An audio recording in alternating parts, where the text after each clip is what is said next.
नमस्कार दोस्तों, आप सभी का स्वागत है आपके अपने YouTube चैनल वैकेंसी गुरु में। दोस्तों, इस वीडियो में मैं आप लोगों के लिए महत्वपूर्ण 30 प्रश्न लेकर आया हूं और ये सभी महत्वपूर्ण प्रश्न जो है विशेषकर आप लोगों के लिए एग्ज़ाम के लिए छांटे गए हैं। तो सारे प्रश्न एक एक करके बनाए गए हैं। सभी विद्यार्थी एक एक प्रश्न को अच्छे से पढ़ें और आप ये देखें कि आपके इनमें से कितने प्रश्न सही हो रहे हैं। अगर आपके इसमें से 50% प्रश्न सही हो जाते हैं, इसका मतलब आप आरएससीआईटी में बेस्ट परसेंटेज बना लेंगे।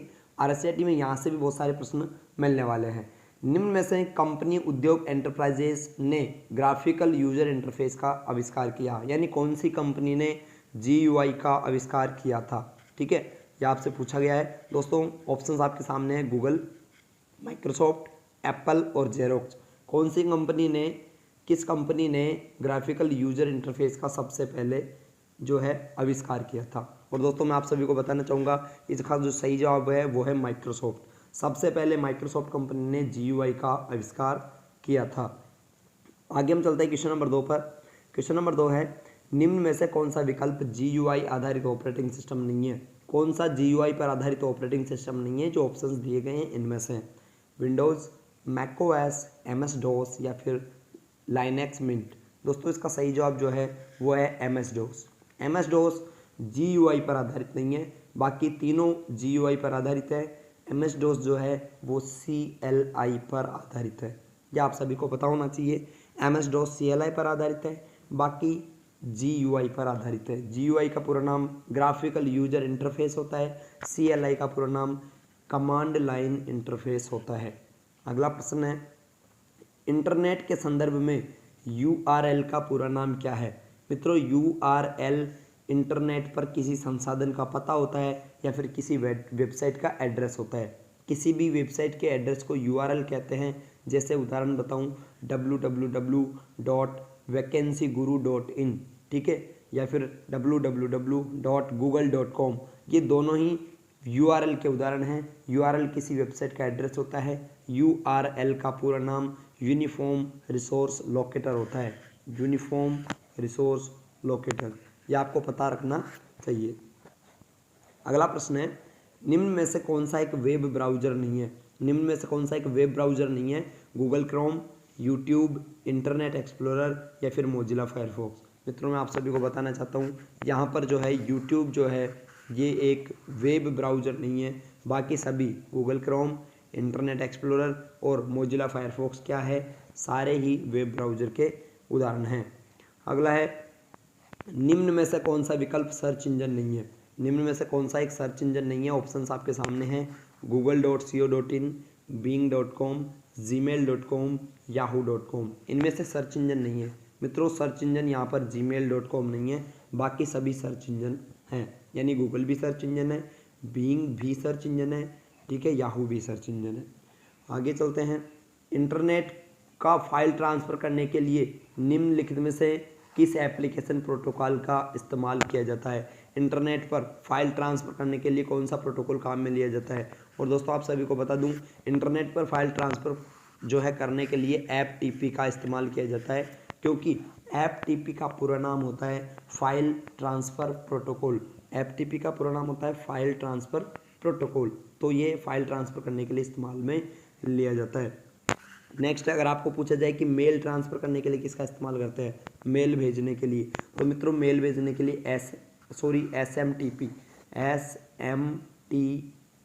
एसएमटीपी यानी simple mail transfer protocol, simple mail transfer protocol का इस्तेमाल किया जाता है। आगे हम चलते हैं, निम्न में से कौन सा विकल्प अर्थमेटिक और लॉजिकल ऑपरेशंस निष्पादित करता है। कौन सा ऐसा विकल्प है जो अर्थमेटिक और लॉजिकल ऑपरेशंस को निष्पादित करता है। ऑप्शन है storage unit, CPU, input unit या फिर रैम। और मित्रों, इसका सही जवाब रहेगा सीपीयू, क्योंकि यहाँ पर एएलयू के बारे में पूछा गया। तो एएलयू किसका भाग होता है, एएलयू सीपीयू का भाग होता है। सीपीयू को 3 भागों में विभाजित किया गया है, सीयू यानी कंट्रोल यूनिट, एएलयू यानी अर्थमेटिक लॉजिकल यूनिट और एमयू यानी मेमोरी यूनिट। ठीक है, आगे हम चलते हैं नेक्स्ट प्रश्न पर। निम्न में से कौन सा विकल्प कंप्यूटर में सेकेंडरी स्टोरेज डिवाइस होता है। कंप्यूटर में सेकेंडरी स्टोरेज डिवाइस कौन सा है। ऑप्शंस हैं रैम, रोम, हार्ड डिस्क या फिर कैश मेमोरी। दोस्तों आप सभी को बता दूं, यहाँ पर हार्ड डिस्क जो है सेकेंडरी स्टोरेज का उदाहरण है। बाकी रैम और रोम प्राइमरी मेमोरी होती है और कैश मेमोरी अलग होती है। तो यहाँ पर प्राइमरी मेमोरी ये हो गई, ये सेकेंडरी मेमोरी हो गई, ये कैश मेमोरी हो गई। ठीक है, प्राइमरी मेमोरी में रैम का पूरा नाम रैंडम एक्सेस मेमोरी होता है। रैम दो प्रकार की होती हैं, एस रैम और डी रैम। डी रैम का पूरा नाम डायनामिक रैम होता है, एस रैम का पूरा नाम स्टैटिक रैम होता है। डी रैम जो है डायनामिक रैम, ये हर समय में कई बार रिफ्रेश होती हैं, गतिशील मेमोरी होती है, ये आपको पता रखना है। रोम के बारे में बात करें तो रोम का पूरा नाम रीड ओनली मेमोरी होता है। रोम एक स्थायी मेमोरी होती है और रोम जो है इसके तीन भाग हैं, पी रोम यानी प्रोग्रामेबल रोम, ईपी रोम यानी कि होता है erasable programmable read only memory, और डबल ईपी रोम मतलब होता है electronic erasable programmable read only memory. और डबल ईपी रोम जो होता है इसे विद्युत की सहायता से मिटाया भी जा सकता है। अगर कैश मेमोरी के संबंध में कोई क्वेश्चन आता है तो ये समझ लीजिए, कैश मेमोरी का क्वेश्चन क्या आता है, ऐसी कौन सी मेमोरी है जो रैम द्वारा बार बार प्रयोग में लिए जाने वाले डेटा को स्टोर करके रखती हैं। ऐसी कौन सी मेमोरी है जो रैम द्वारा बार बार प्रयोग में लिए जाने वाले डेटा को स्टोर करती है, तो आप बताएंगे कैश मेमोरी। ठीक है, रैम अगर बार बार किसी डेटा को प्रयोग में लेता है तो वो कैश मेमोरी में सेव हो जाता है। आगे हम चलते हैं, निम्न में से कौन सा विकल्प प्रोसेस की गई सूचना को यूजर के लिए उपयोगी स्वरूप में प्रस्तुत करता है। ऐसा कौन सा एक डिवाइस है जो यूजर तक प्रोसेस की गई सूचना को पहुंचाता है। मित्रों आपको बता दूं मैं, एक कंप्यूटर जो होता है, कंप्यूटर किस प्रक्रिया पर काम करता है। सबसे पहले कंप्यूटर में इनपुट होता है, कंप्यूटर में सबसे पहले इनपुट होता है, उसके बाद प्रोसेसिंग होती है, प्रोसेसिंग, और उसके बाद आउटपुट होता है। ठीक है, तो ये कंप्यूटर की एक प्रोसेसिंग है।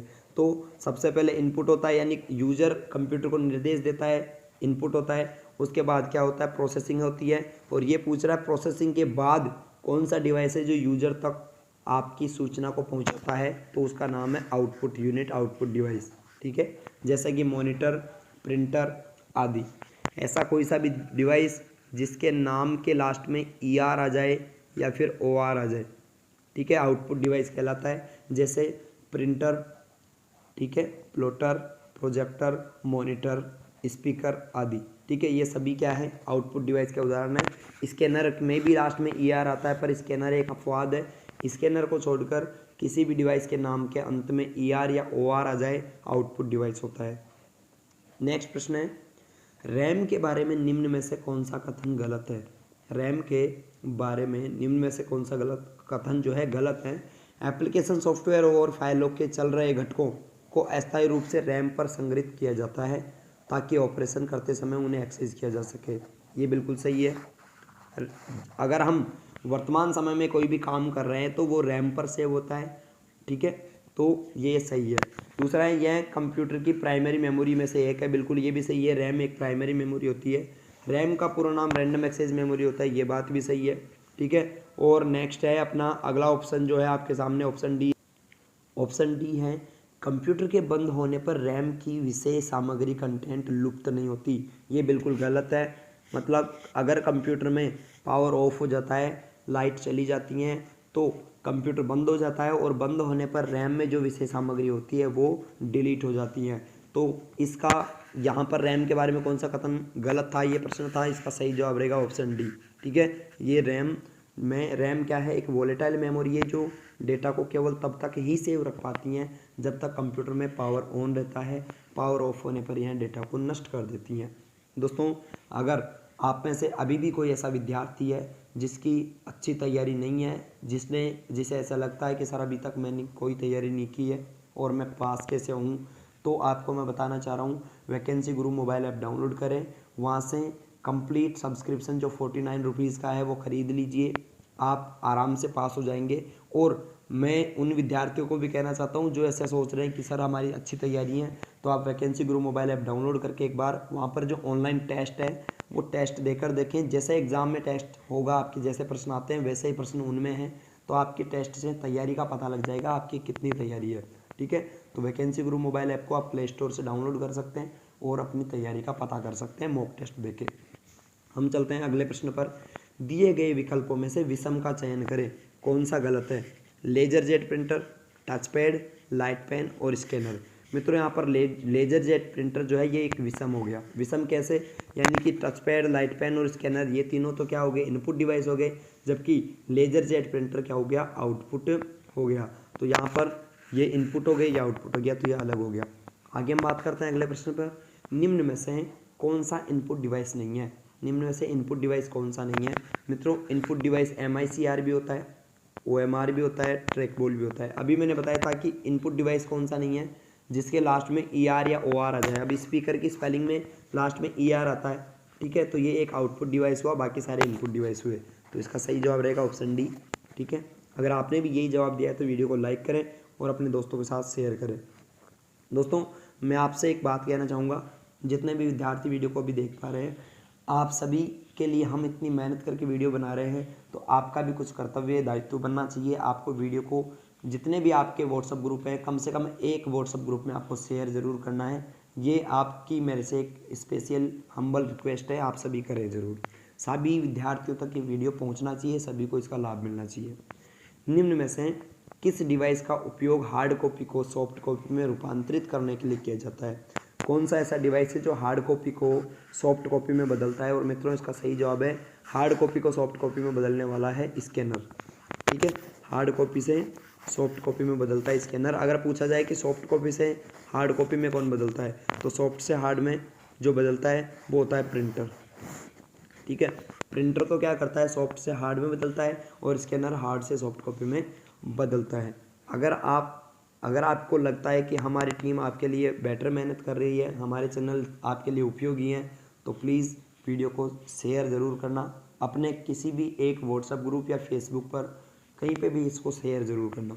मोशन डेटा को कंप्यूटर या दूसरे इलेक्ट्रॉनिक डिवाइसों में प्रविष्ट करने के लिए किस इनपुट डिवाइस का उपयोग किया जाता है? मोशन डेटा को दूसरे इलेक्ट्रॉनिक डिवाइसों में प्रविष्ट करने के लिए किसका प्रयोग किया जाता है, ठीक है, किस इनपुट डिवाइस का प्रयोग करते हैं? तो दोस्तों इसका सही जवाब है बार कोड रीडर, ठीक है। मोशन डेटा को बार कोड रीडर द्वारा दूसरे इनपुट डिवाइस से क्या किया जाता है? स्कैन करके इनपुट लिया जाता है, ठीक है। आपने बार कोड्स देखे होंगे ऐसे वाले। इन बार कोड्स को अगर हमें इनपुट करना है तो हम बार कोड रीडर का इस्तेमाल करते हैं। आगे चलते हैं अपन। ध्वनि को रिकॉर्ड तथा उत्पादित करने के लिए कौन सा डिवाइस इस्तेमाल में लिया जाता है? दोस्तों ध्वनि के लिए साउंड कार्ड इस्तेमाल में लिया जाता है, आप सभी को पता होना चाहिए। अगर आपसे पूछा जाए कि उच्च गुणवत्ता वाले हाई वेक्टर ग्राफिक्स को छापने के लिए किसका इस्तेमाल करते हैं, तो उसका जवाब रहेगा प्लॉटर। गेम खेलने के लिए तेज़ गति से कंप्यूटर में जॉयस्टिक का इस्तेमाल करते हैं। आगे चलते हैं। निम्न में से विषम को चुनना है, इसमें से विषम कौन सा है? ऑप्शंस आपके सामने हैं, माउस, रोम, कीबोर्ड और माइक्रोफोन। मित्रों यहाँ पर जो है कौन सा विषम है, आप सभी को मैं बताना चाहूँगा। माउस इनपुट डिवाइस है, कीबोर्ड इनपुट है, माइक्रोफोन इनपुट है, जबकि रोम एक मेमोरी है, ठीक है। तो यहाँ पर विषम हो गया बी ऑप्शन, रोम। नेक्स्ट प्रश्न है, निम्न में से कौन सा डिवाइस कंप्यूटर में संग्रहित डेटा स्टोर की हार्ड कॉपी उत्पन्न करता है? कौन सा ऐसा डिवाइस है जो हार्ड कॉपी निकालता है डेटा की? आप सभी को मैंने बताया था हार्ड कॉपी छापने वाले डिवाइस को प्रिंटर कहते हैं, तो प्रिंटर इसका सही जवाब माना जाएगा। अगला प्रश्न है, एक स्कूल में शिक्षक 50 छात्रों के एक समूह को वीडियो दिखाना चाहता है, तो वो निम्न में से किस डिवाइस का उपयोग करेंगे? अगर एक शिक्षक 50 या उससे अधिक विद्यार्थियों को क्या करना चाहते हैं, कोई वीडियो दिखाना चाहते हैं, तो वो किसका इस्तेमाल करेंगे? ऑप्शन है प्रोजेक्टर का, प्लॉटर का, स्कैनर का या प्रिंटर का। मित्रों आप सभी को पता होना चाहिए, इसके लिए एक अध्यापक को प्रोजेक्टर का इस्तेमाल करना पड़ेगा। आगे हम चलते हैं अगले प्रश्न पर।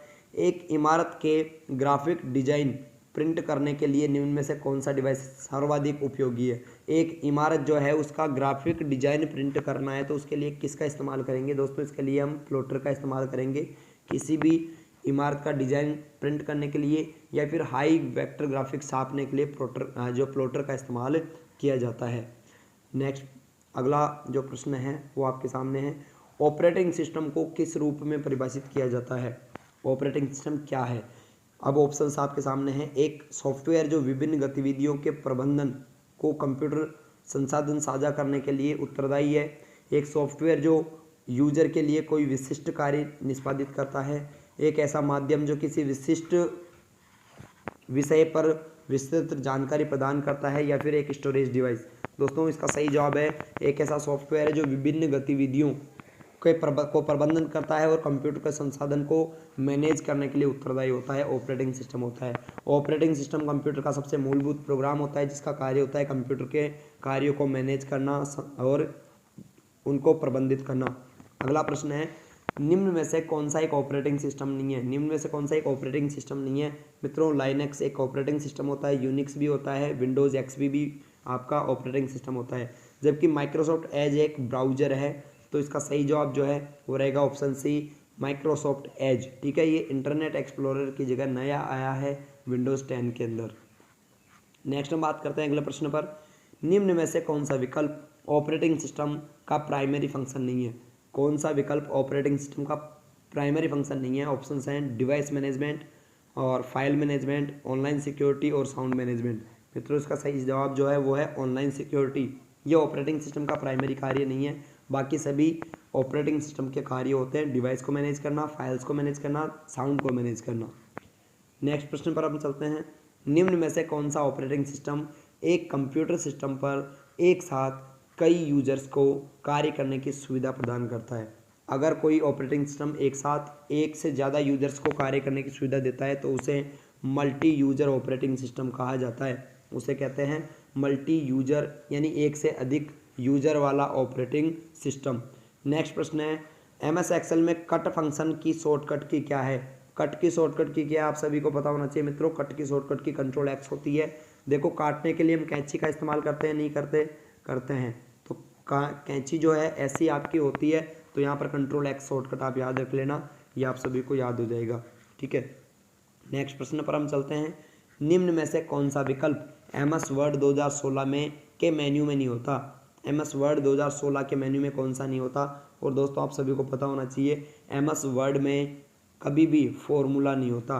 तो बाकी insert, reference, mailing, review, view, home, insert, page layout होते हैं, फॉर्मूला नहीं होता। तो इसका सही जवाब रहेगा फॉर्मूलाज। ये एमएस एक्सेल में होता है, एमएस वर्ड में नहीं होता है।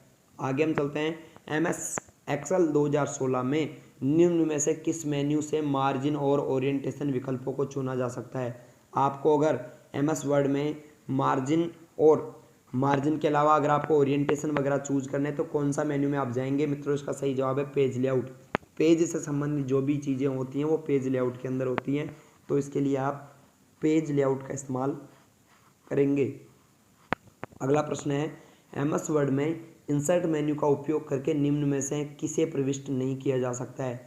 एमएस वर्ड में इंसर्ट मेन्यू का उपयोग करके निम्न में से किसका आप प्रयोग नहीं कर सकते? ऑप्शंस हैं, इंसर्ट मेन्यू में क्या नहीं होता है, मतलब टेबल इंसर्ट मेन्यू में होती है, आकृतियाँ शेप्स भी होती हैं, और हेडर से यानी हेडर और फुटर भी एमएस वर्ड में इंसर्ट में होता है, जबकि लाइन स्पेसिंग ये एमएस वर्ड के इंसर्ट में नहीं होता। लाइन स्पेसिंग एमएस वर्ड के होम टैब में होता है, यह आप सभी को पता होना चाहिए।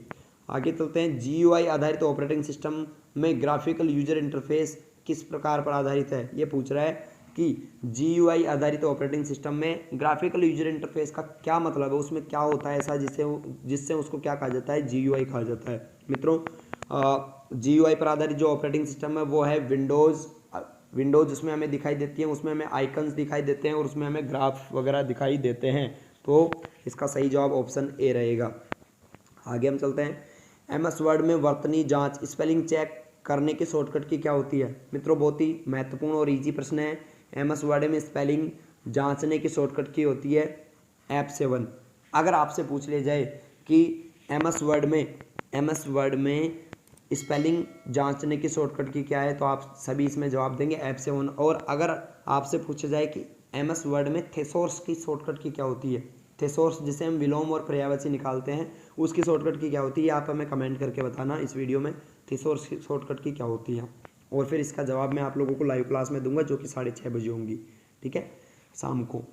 अगला प्रश्न है, खालिस्तान एक इम्पैक्ट प्रिंटर है, कौन सा एक इम्पैक्ट प्रिंटर का उदाहरण है? और मित्रों मैं आपको बताना चाहूँगा इम्पैक्ट प्रिंटर डेजी व्हील और डॉट मैट्रिक होता है, दोनों का नाम डी से स्टार्ट होता है। डॉट मैट्रिक प्रिंटर और डेजी व्हील प्रिंटर दोनों इम्पैक्ट प्रिंटर होते हैं, बाकी सारे नॉन इम्पैक्ट प्रिंटर के उदाहरण होते हैं, यह आपको ध्यान में रखना चाहिए। और ऐसे करके हमने कंप्लीट प्रश्न अपने यहाँ पर तैयार कर लिए। ये सारे प्रश्न हमने पढ़े। दोस्तों उम्मीद करता हूँ सभी प्रश्न आपको महत्वपूर्ण अच्छे लगे होंगे, आपको अच्छे से समझ में आए होंगे। अगर आपको अच्छे से समझ में आए तो वीडियो को लाइक करें, अपने दोस्तों को साथ शेयर करना नहीं भूलें, ये आपका कर्तव्य है। मैंने आज आपको इतना सा काम बताया है शेयर करने का। अगर आपको अच्छा लगे तो शेयर ज़रूर करना और आप कमेंट करके ये बताएं कि कितने प्रश्न आपके इनमें से सही हुए। उम्मीद करता हूँ आपको वीडियो अच्छा लगा होगा, आपने लाइक किया होगा। बहुत बहुत धन्यवाद।